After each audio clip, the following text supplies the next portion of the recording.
and welcome to your program, Governance Today. This is that program that brings you highlights of activities with the build up to the election, especially when it comes to governance.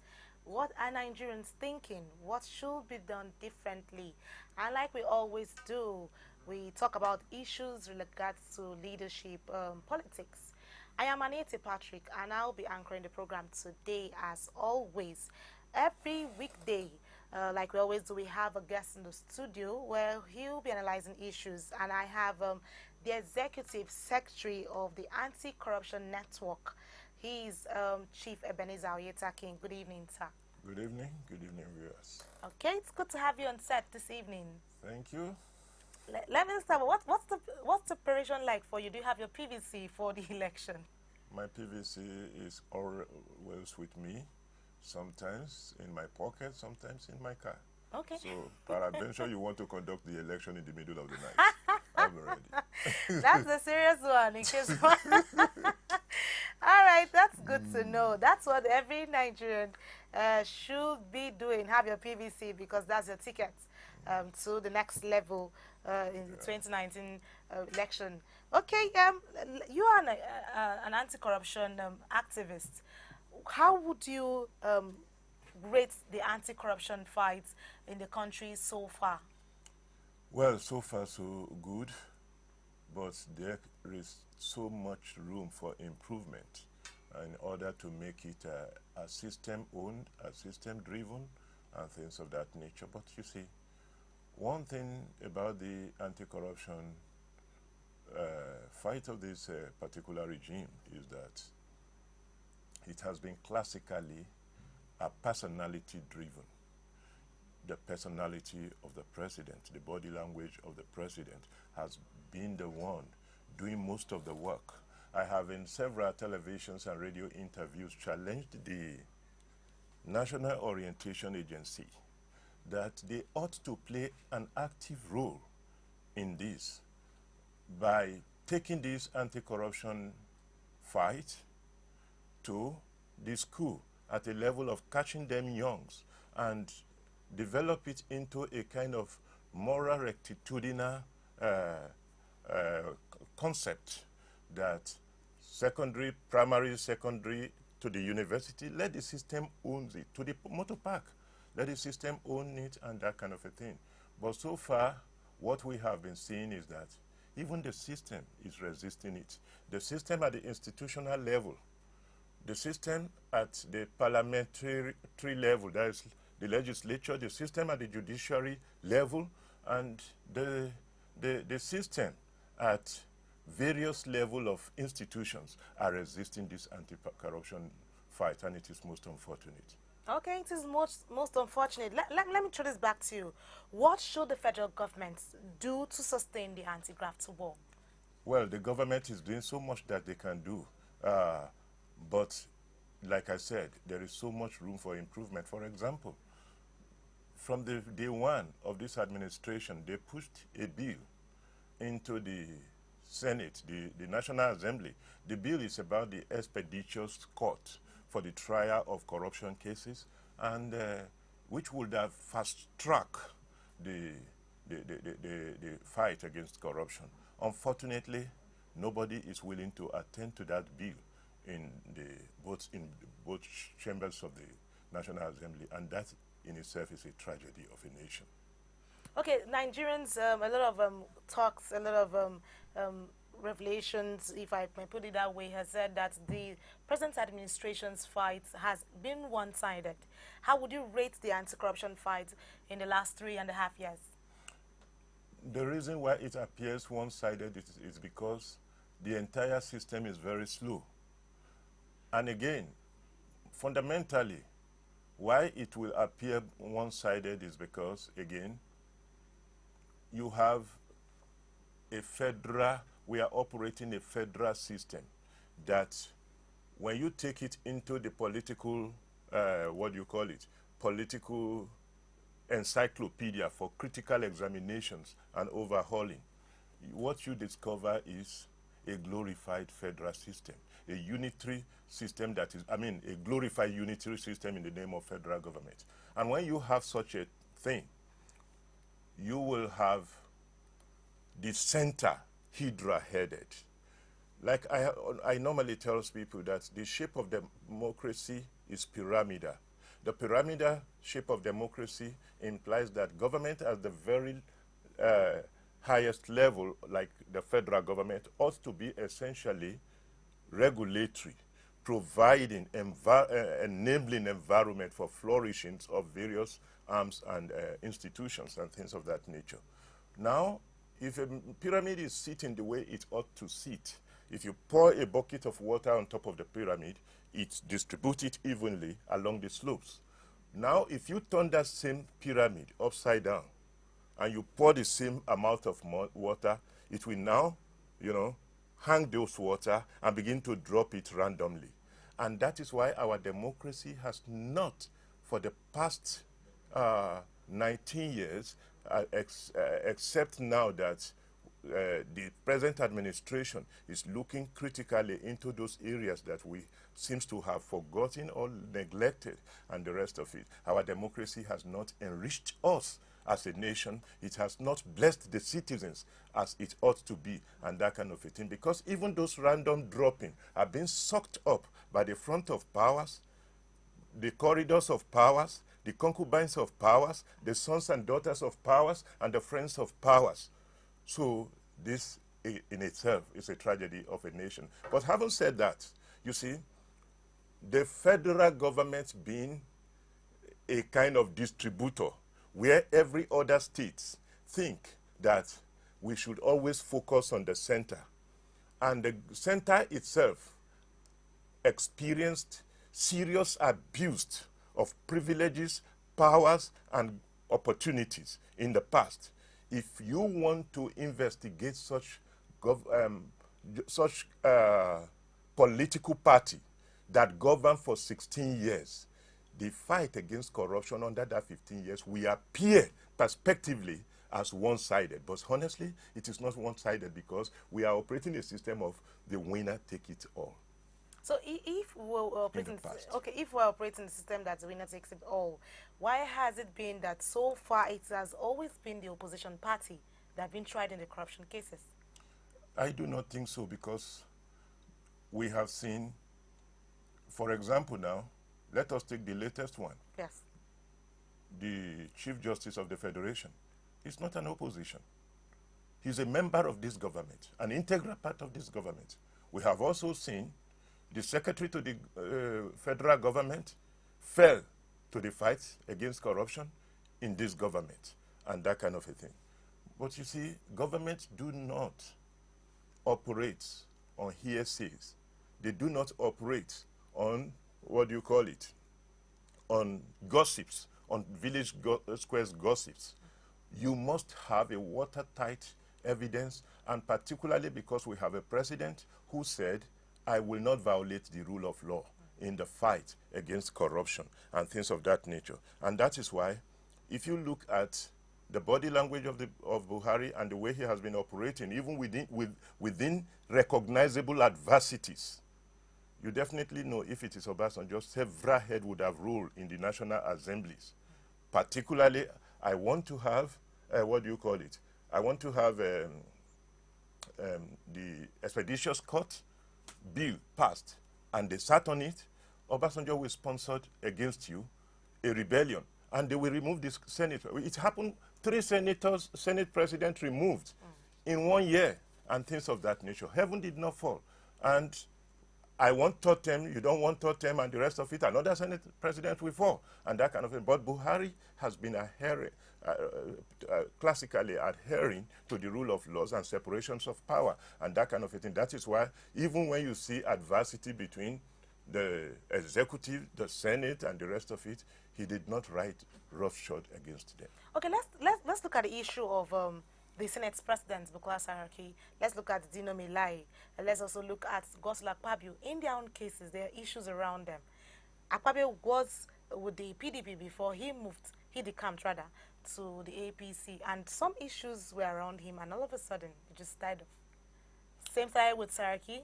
So how would we play this whole scenario with the anti-corruption fight? You see, now, you have almost answered the question you asked.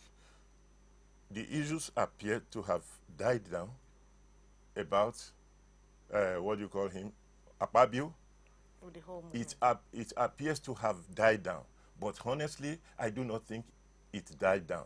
Don't forget, he was, though, even when he was in opposition, he was the minority leader in the Senate.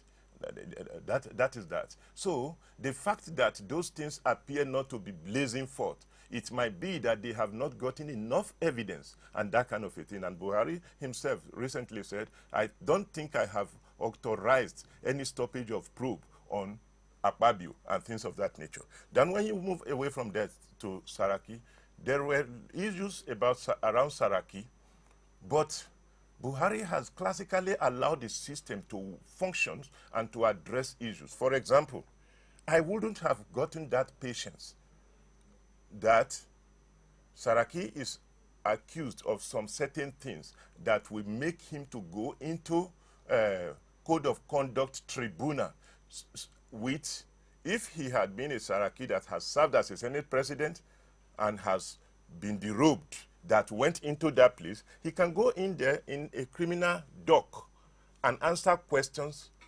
It doesn't matter to me. But that you go in there as a Senate president clothed and robed in my sovereignty that belongs to the people, it is an aberration. And it was a bad precedent. And that is why you see lawyers, judges, doing the same mistake about the case of the CJN.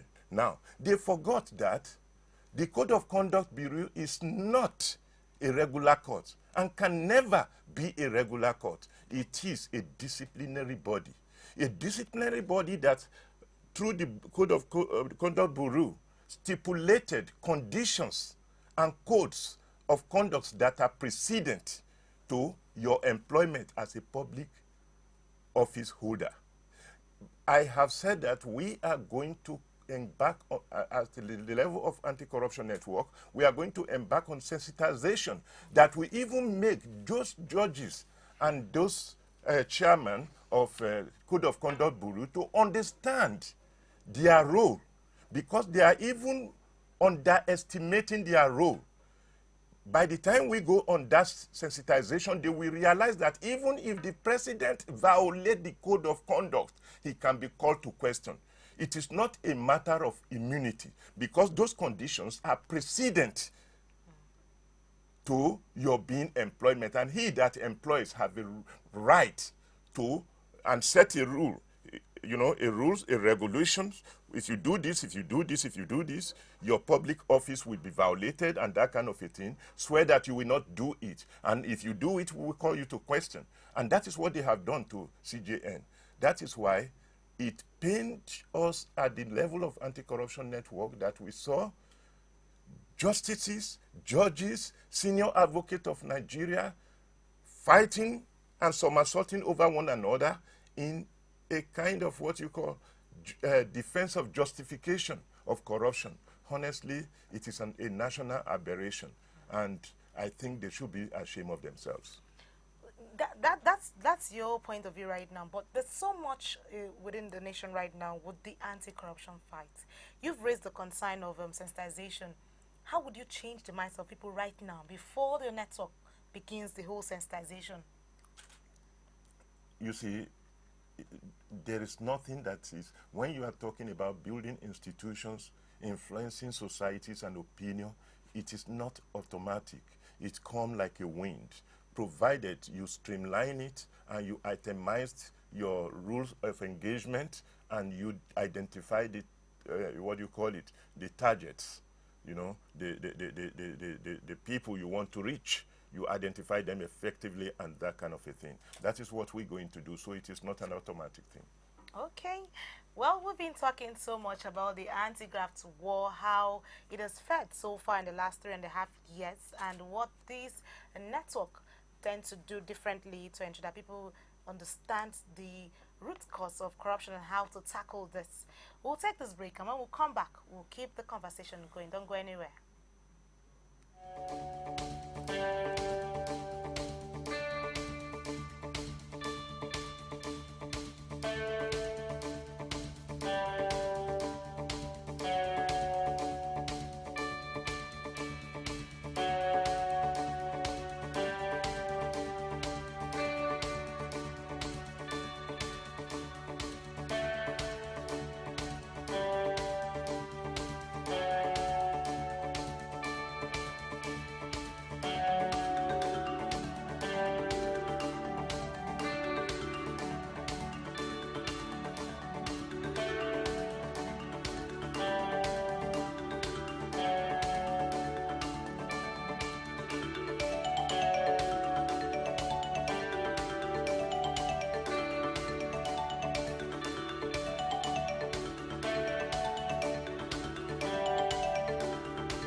Welcome back. We're still here, and it's still your program, Governance Today. I still have my guest in the studio, Chief Ebenezer Oyetakin, and he's the Executive Secretary of the Anti-Corruption Network.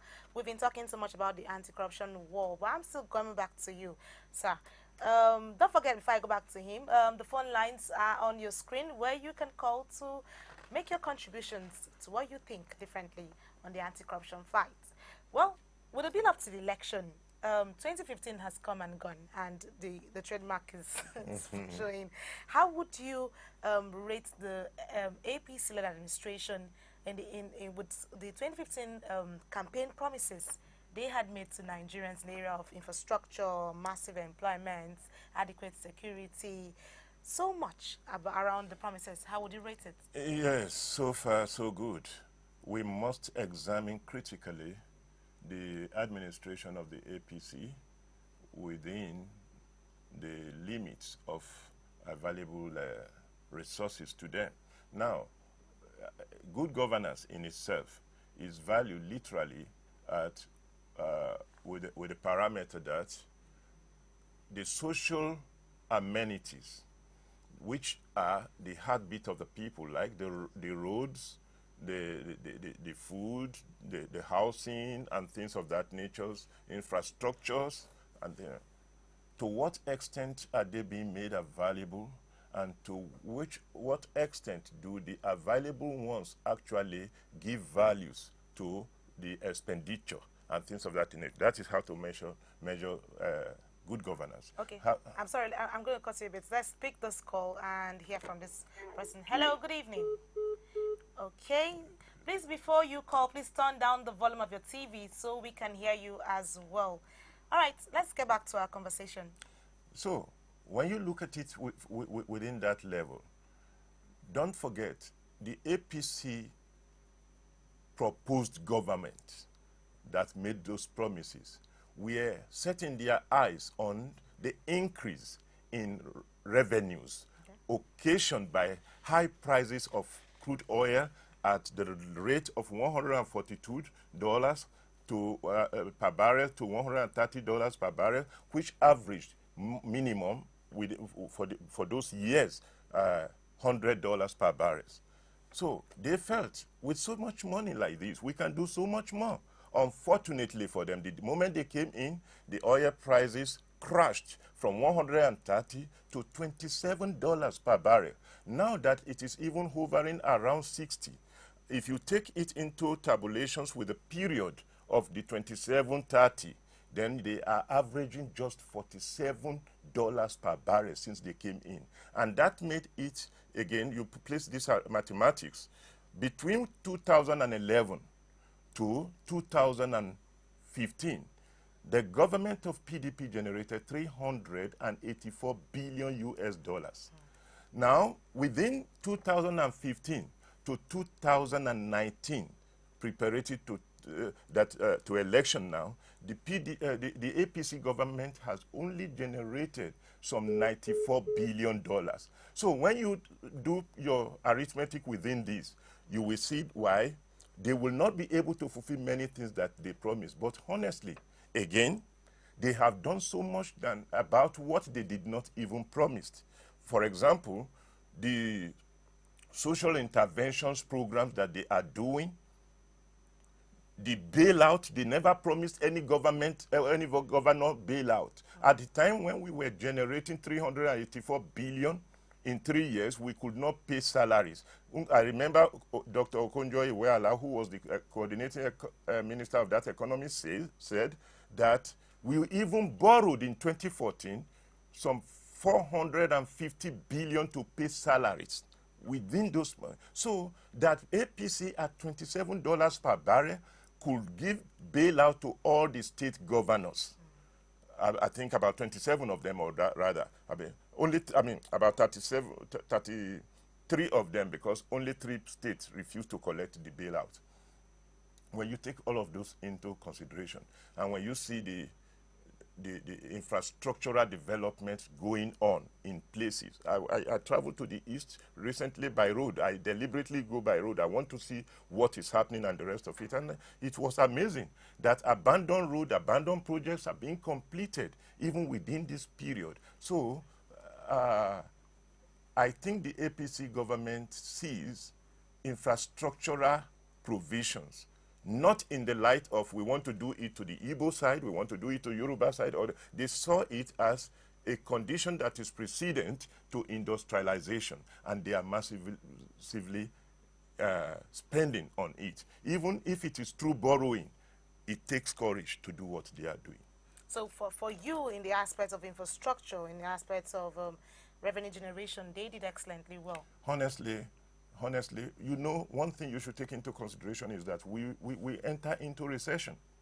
And the moment we enter into the economic recession, the World Bank and the IMF predicted, I was following up the whole thing, they predicted that it would take 2 years for Nigeria to get out of recession. And they went further to say that we can even slip into depression. Now, think about depression. That really scared me when they predicted that we might slip into depression, because we had an example of even a European nation that went into depression. That was Greece. And they changed 3 presidents in 1 year. Such is the crisis that the economic depression can occasion. But President Muhammadu Buhari, through due diligence, what do you call it? These single treasury account things that brought in all the monies that would have been flying all over the place and things of that nature. And through massive investment in agriculture, he was able to navigate Nigeria out of recession in less than 10 months. Nobody is looking at those things. Those are the things we are looking at. And that kind of, and it speaks volume about the disciplined political leadership we are having currently. So let's look at the area of security. Fine, if you have rated him on a pass mark for this. In the area of security, all right, let's pick this and I'll trade back to you. Hello, good evening. Hello? Good evening. Please, can you speak up a bit? Hello?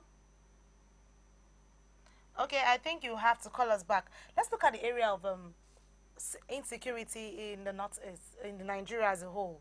How would you rate the APC-led administration so far? Because a lot of concerns has been raised in the northern parts, issues with killings, the farmers' headers crisis, and all that. Let's pick this call and then we'll get back to that. Hello, good evening.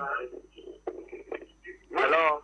Hello, good evening. Please, can you turn down the volume of your TV? Good evening. Good evening. What's your name and where are you calling from? My name is Abdulrazak Juma Donshegi. I'm calling you from the Mindoro, Ukari local government area in Taraba State. All right, Abdulrazak from Taraba. Go ahead. Yes. Yes, I just call you people to greet you now, to tell you that we in Taraba State, we are showing this beef. That is why I call you now. All right, thank you, Abdulrazak. Well, I think he just want to make his intention known. Let's get back to the issue of insecurity. Let's pick this. Hold on a minute. Hello, good evening. Hello. Okay, well, I think we're having a jam network there. Well, you can keep trying. Let's talk about the insecurity issues. What are your thoughts to the issue of insecurity? The insecurity issues kept on changing its modes of operations and onslaught. For example, I want to think that when they were coming in, they were thinking about how to effectively check the Boko Haram that was ravaging us, bomb blasts intermittently around Abuja, within the Abuja cities and the rest of it. And whether we believe it or not, they have been able to curtail that. At a time, they defeated the Boko Haram effectively to the extent that they took the war deep into the Sambisa forest. But I have an issues with the government over the approach to the Boko Haram of a thing. I had strongly advised that they should allow Nigeria to provide a leadership for African countries, a leadership for African continent. If you don't provide that empirical leadership that will build a common forces for the purpose of wiping away this phenomenon called, what do you call it, ISIS, to which Boko Haram belong. If you think you will fight it in Nigeria and the bordering nations alone, we will continue in this till thy kingdom come. Because I have a very strong and empirical knowledge about the situation in Libya. Libya's situation is precedent to the strength of Boko Haram in Nigeria. That was what the president has tried to explain most of the time, that people were misinterpreting.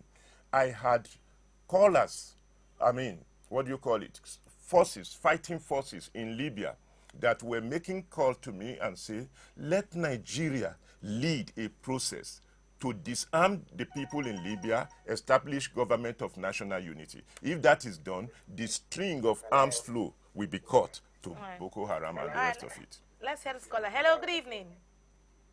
Good evening, how are you? I'm good. What's your name and where are you calling from? My name is Samuel A. Marcus. I'm calling from Niger State. All right, Sam. All right, Samuel, go ahead.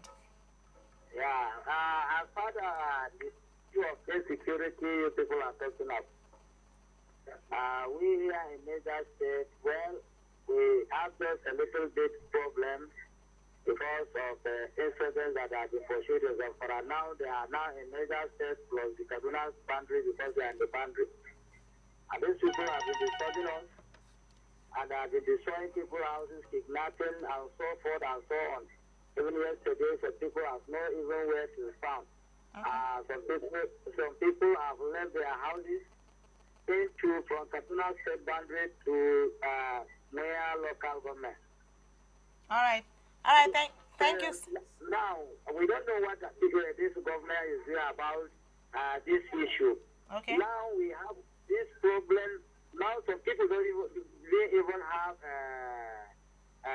where they will sleep. So now we don't know what these people are going to do about this issue of insecurity. All right, Sam, our guest is here and he will talk on that as well. Hello, good evening. Hello. Hello. Hello. Hello, good evening. What's your name and where are you calling from? Hello, are you hearing me? I can hear you if you can turn down the volume of your TV. This is Osaze. I'm calling you all the way from Abuja. Osaze, please, can you turn down the volume of your TV? Hello, your network is not clear. Are you hearing me? I can hear you, but I need you to turn down the volume of your TV. He wants to be hearing himself, so it's gone.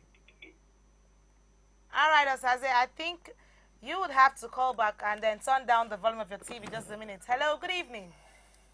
How are you? I'm good. What's your name? Am I talking to the program? We have a television program. Are you with them now? Yes. Go ahead. What's your name and where are you calling from? Yeah. My name is Vincent, calling from Cross River State. All right, Vincent from Cross River. Go ahead. What's your contribution? Yes, I want to ask a question, directing the question to the gentleman on the screen there. All right, go ahead. Yeah, it's about the CGM of Nigeria. I want to find out from him, why is it that it is now that the election is drawing near that the code of conduct area seems fit to come out with the so-called fault of the CGM? Why not other times so that it not look suspicious? Thank you for the question. All right, thank you so much. You head and we'll get back. Let's speak this. Hello, good evening. Good evening. What's your name and where are you calling from? I'm calling from Oyetakin. Umahi? Okay, go ahead. What your man is saying there. Yes, go ahead. What Hello? The network? Okay, I think we're having a bit of a network issue. Okay, let's speak this and then we'll get back to... Hello? Hello, can you hear me? All right. You heard the question from I heard the question. Let's start with that first. Let me quickly say to him that government does not operate on sentiments. And every time is a time for government. And don't forget, CJN is not contesting election. The CJN is an employee of the government. So he offended, to which himself accepted and alluded mystic. He offended the code to which he sworn to. So the government can take on him as should be. In a decent society, he would, with the kind of evidences that they have against him, he would have even stepped down honorably by himself so that he will not dent the sanctity of the national sovereignty. Okay. Hello, good evening. Good evening. My name is Osaze calling back again. All right, Osaze, go ahead. Yeah. I want to know the meaning of Sabita Forest. Okay. Okay, we'll answer that. Is that your contribution? I don't need any contribution now. I want to know the meaning of Sabita Forest. All right. Sambisa Forest is the hideout of the Boko Haram at the border of Nigeria with Chad. Okay. It is an expansive areas of land. All right, go ahead. Yeah. When we are saying Sabita Forest, I'm not seeing any single forest in that environment. Because I want to know, is it a desert, the forest? Because in my village, I know what is forest, but what I'm seeing in Sabita side is not a forest, a desert. This is a place I went to, I'm not even seeing a tree. So tall and more than 4 feet. Is it a forest? Well, I am not one of the military that are engaging them in that Sabisa there, okay? But I know there are hideouts, and I have seen the military vehicle that were chasing the Boko Haram inside some thick grasses and that kind of a thing. So that Please, let me to make it clear for Nigeria. There is no forest in that environment. thank you very much. All right. The place I'm driving truck all over. All right, thank you so much, Osaze. Hello, good evening. Hello. I cannot hear you. You have to turn down the volume of your TV.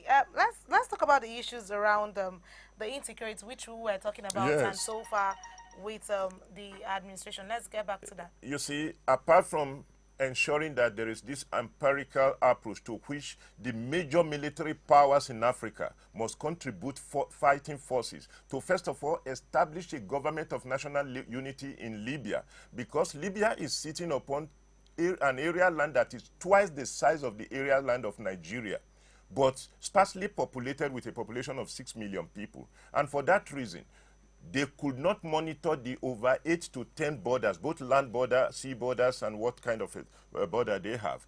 During the eras when Gaddafi was alive, through technology and effective mobilization of armament, he was able to secure those places. For today, Boko Haram even moved into Libya to align with ISIS, and they are struggling and selling Libyan crude oil to finance armament and that kind of a thing. So there must be a very strong African cooperative response to that. When you talk about that, then you come to our own challenges here.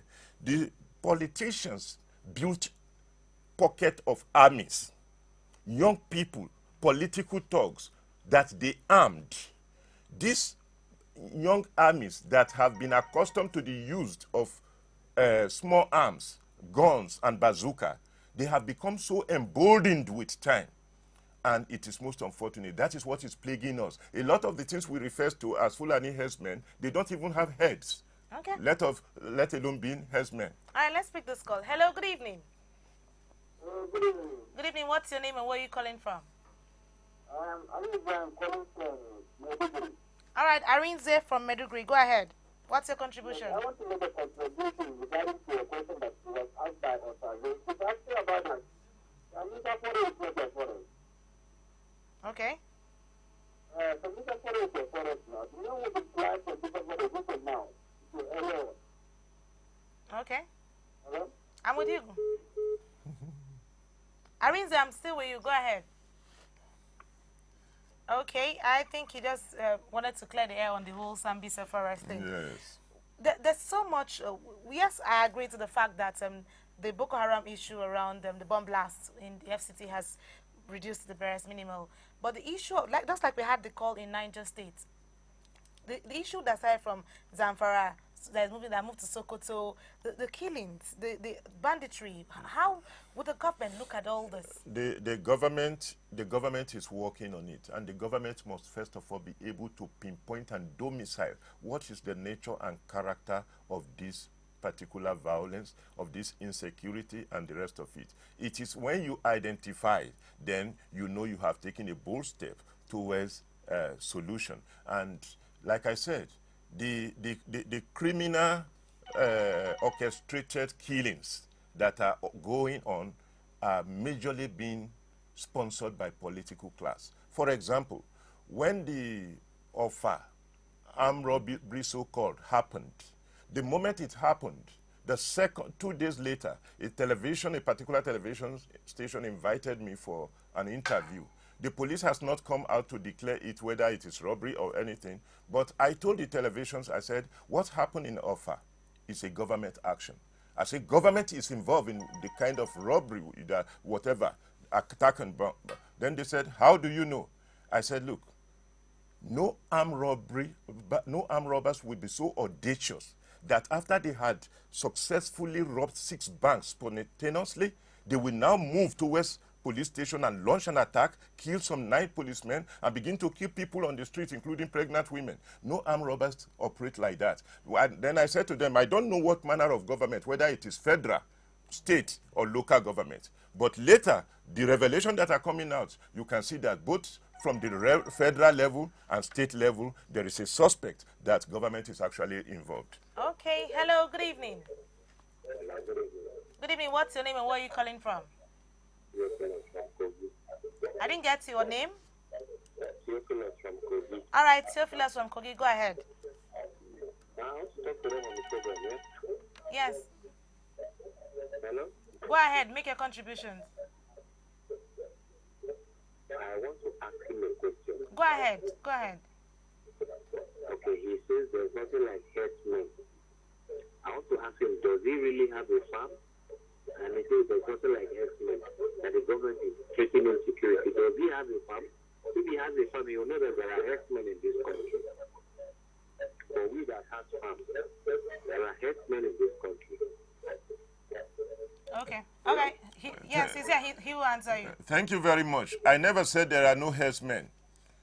I have grown to know the herdsmen from the time I was a teenager, when they surrounded my father's farms and slept even in my father's frontage and things of that nature. My father will offer them fish and they will say, just give us onions and red palm oil, we don't need fish, and that kind of a thing. Those were the herdsmen I knew. And they only go with their cane, or what you call it, a stick, and a cutlass to part the way and things of that nature.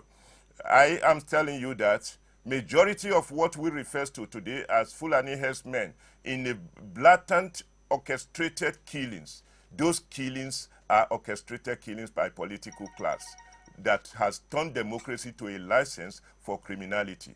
But definitely there are some skirmishes between farmers and the herdsmen due to drought and things of that nature, the change in climate and that kind of a thing. If those were the only one we are having, it would have been easy to contain them and things of that nature. But the one we are having with sophisticated machineries and guns and that kind of a thing, these are beyond just Fulani herdsmen. That's what I'm saying, brother. Okay, you've heard it from him there. We're still talking the issue of insecurity. We've talked about the issue of the revenue generation, and so much around the whole APC-led administration. Let's pick this call and we'll get back to the next question. Hello, good evening. Hello. Okay, I think we lost that. My concern right now, let's move away from the insecurity issues because you've made your point. With the massive employments in which the government had promised the youth, could it be with the NPAR? What exactly has the youth achieved? Let's pick this call first. Hello, good evening. Hello? Hello, how are you? I'm fine. What's your name and where are you calling from? I'm looking at the program, that's why I thought, sorry, maybe it's the wrong time. Okay, do you want to make a contribution or you were not following up? I want to make a contribution. But what's your name first? What's your name and where are you calling from? I'm calling from Kaduna. My name is John. Your name is what? John. John from Kaduna. Go ahead. Okay. What's your contribution? But the one I'm looking at is taking a different thing than what you are saying. I was watching it direct. Okay, probably you have to follow up the program and then call us back. Thank you so much. Okay. Hello, good evening. Hello? Hello, good evening. Hello?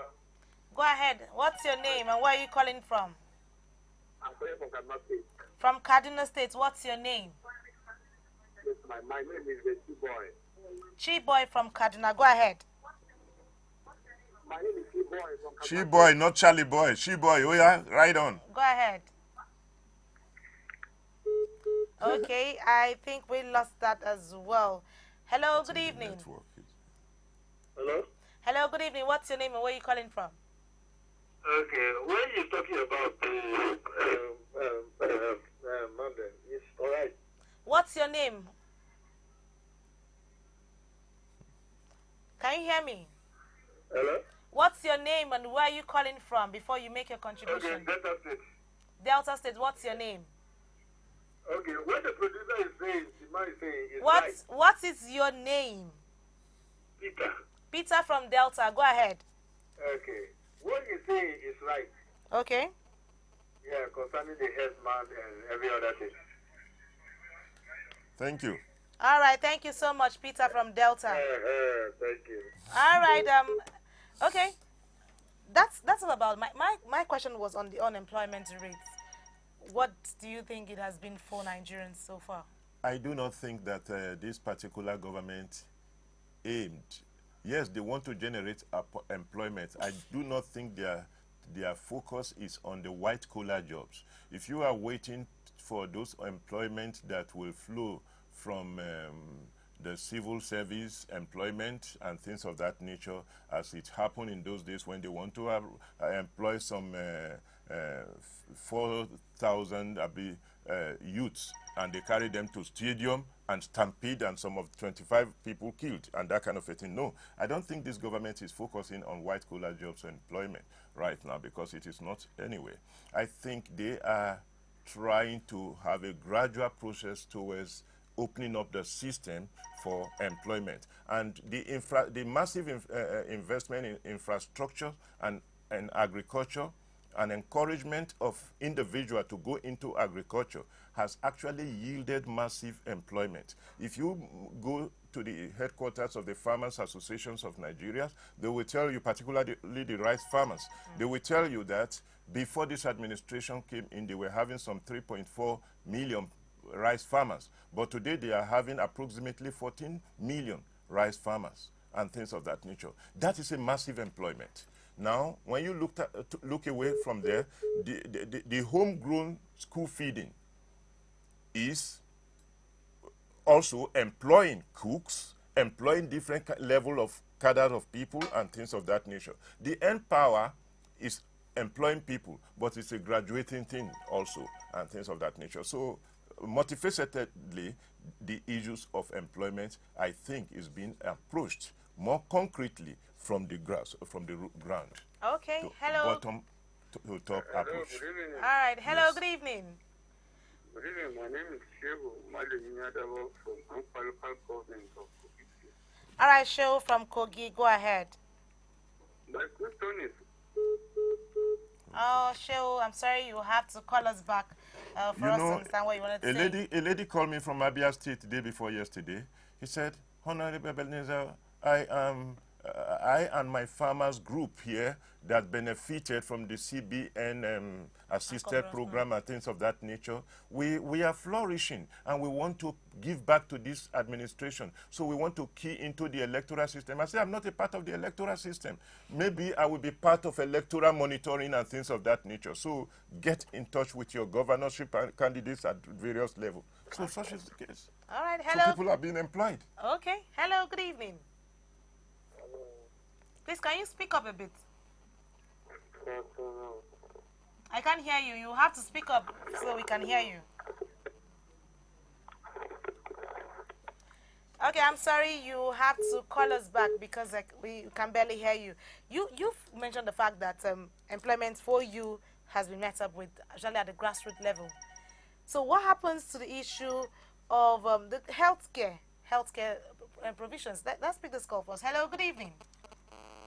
Hello, good evening. Good evening. What's your name and where are you calling from? My name is Zelda. I'm calling from Jos. Your name is Elda. Yes. All right, from Jos. Go ahead. What's your contribution? Hello? Go ahead. Your What's contribution. your contribution? Speak. All right, I think you have to call us back. Hello, good evening. Okay, I'm talking about the area of health care. Sometimes ago, Nigerians were saying the Nigerians were worried about the fact that the president had to go out for treatment. What's wrong with our healthcare service?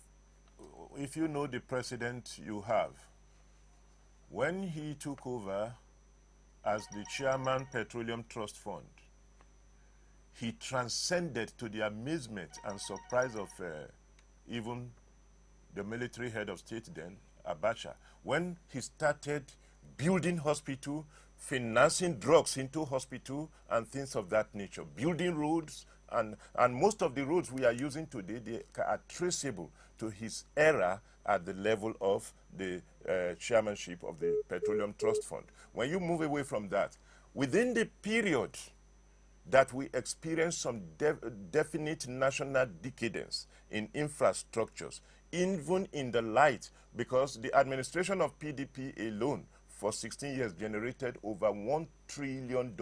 It is the first of its kind in the history of Nigeria. From 1960, when we got independence, to 1999, Nigeria never generated up to $1 trillion.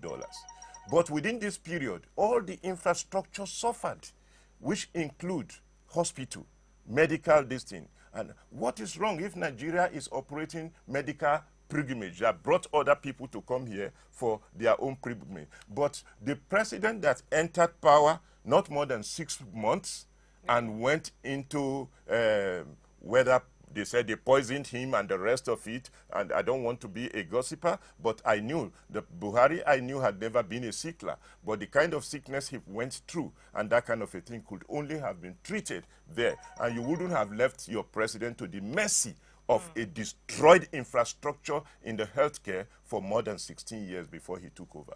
So that wasn't his problem. Okay. Hello, good evening. Hello. Good evening. Good evening. evening. What's your name and where are you calling from?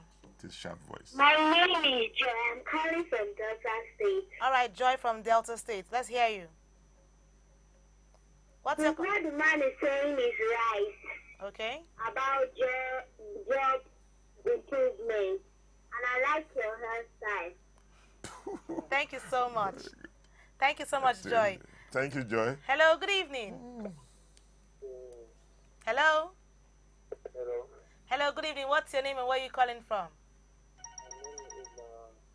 Hello? Abraham. Abraham, please, can you speak up? Where are you calling from? Okay, Abraham, sorry, you have to call us back. Hello, good evening. Hello? Okay, I think that's the much we can take on calls because we're really out of time. Let's look at it in 1 minute. The build up to the election is just in 22 days. Yes. And so much is expected from INEC, so much is expected from Nigerians, without the PVC. That's why I asked initially, where was your PVC? Always with me. Are you comfortable with the card reader, which INEC is saying is the integral part of the electoral process? I am comfortable with any technology that can be introduced to help the elections to give us, credible, free and fair election. And you see, the role that the technology played in the election of 2015 made it impossible for that election to be manipulated. That election was massively rigged, but it refused to be rigged because technology came in. So what I will encourage Nigerians to do is to have confidence in the INEC. And if the INEC falter in delivering free and fair election, the Constitution has provided a mechanism for us to retrieve whatever we lost and that kind of a thing. So having said that, we should all cooperate with the umpire to deliver to Nigerians and the onlooking world free, fair, and credible elections. And don't forget, the European unions will be here. The various African unions, ECOWAS, all of them will be on the ground, and I will be on the ground. Okay, we will all be on ground because it's just 22 days to the election. So where is your PVC? It's time for you to go pick up your PVC and ensure that you have the right to vote for your candidate of your choice. And that's how we call it a wrap this day on Governance Today. Until we come your way next time and bring you loads of activity. Thank you so much for being my guest today. It is my pleasure, and thank you for helping our democracy. You are doing so much. Thank you so much. My name is Oyetakin Patrick. Join us next time. Bye for now.